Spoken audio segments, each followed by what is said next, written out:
नहीं चाहिए। चुनाव होने से क्या होगा? हमारे बच्चे आपस में लड़ रहे हैं, ये लड़ाई खत्म करनी जरूरी है।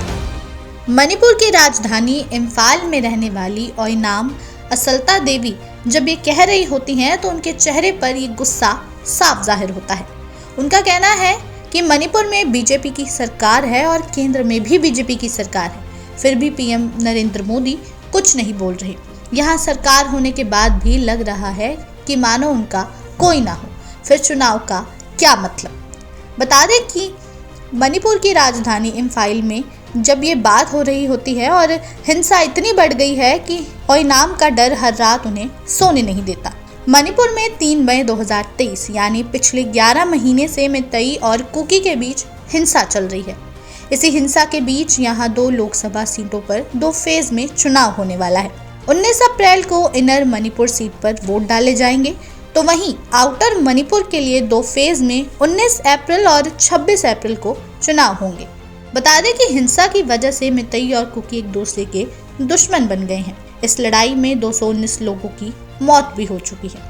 करीब 58,000 लोग घर से दूर हैं, तो 349 रिलीफ कैंप में जी रहे हैं। इनमें कितने वोटर हैं, इसका डाटा चुनाव आयोग के पास भी नहीं है। कई लोगों के डॉक्यूमेंट्स आगजनी में जल गए, उनके पास वोटर कार्ड तक नहीं। इसलिए ऐसे लोगों को चुनाव में शामिल करना एक बड़ी चुनौती भी माना जा रहा है। अब ऐसे में आपसी टकराव और हमले रुक नहीं रहे। 15 फरवरी को कुकी बहुल चूरा चांदपुर में 400 लोगों की भीड़ ने एसपी और कलेक्टर ऑफिस पर हमला कर दिया था। सुरक्षा बलों ने भीड़ को काबू करने के लिए फायरिंग भी की, जिसमें 2 लोगों की मौत हो गई थी।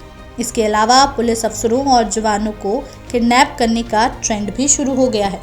ऐसे में खबर आ रही है कि कुकी समुदाय के ग्रुप यंग कुकी ने हिंसा के विरोध में इलेक्शन का बायकॉट करने का फैसला किया है।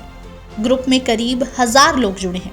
ग्रुप की मेंबर हटजल हॉकिम कहती हैं कि यंग कुकी कोई ऑर्गेनाइजेशन नहीं है और ना ही ये किसी से जुड़ा हुआ है। ये समान विचारधारा वाले लोगों का एक ग्रुप है जो कुकी युवाओं के सिस्टम्स और अधिकारों की बात करता है। वह मणिपुर में बने हालात की वजह से इस चुनाव के बिल्कुल खिलाफ है। इसी बीच हॉकिम का कहना है कि हम ऐसे चुनाव को कैसे मंजूरी दें जब तक राज्य और केंद्र सरकार उनका अस्तित्व ही नहीं मानती। उनके बुरे हालात पर कोई ध्यान नहीं दे रहा। इतनी शिकायतें की, इतनी आवाजें उठाई, लेकिन अब तक भी पॉलिटिकली अलग धड़क पड़े हैं और उन्हें लीडरशिप भी नहीं दिखती, तो वोट का क्या मतलब? अब वहीं बड़ा सवाल ये पैदा होता है कि हिंसा वाले माहौल में चुनाव कैसे लड़े जाएंगे। ब्यूरो रिपोर्ट, नेशनल बस। सब्सक्राइब करें नेशनल बस और साथ ही दबाएं बेल आइकन।